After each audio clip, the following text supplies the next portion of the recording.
So yan, okay na po siya. Ginawa ko siyang ano, ito po kasi sa power supply galing. Ngayon, ang bubulok sa online itong module board. Problema nga lang to dati. Ang gusto pala ni may-ari magpa-convert kasi bumili na siya sa Vision. So ang problema ng Vision eh hindi ata siya compatible. So yan, nilagyan ko na siya ng ano, switch natin on.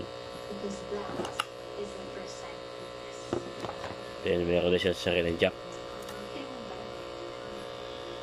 antena, power supply. Ito any 12 volts o 5 volts pwede siya. Yeah. So nilagyan ko siya ng goma kasi dinikita ko siya.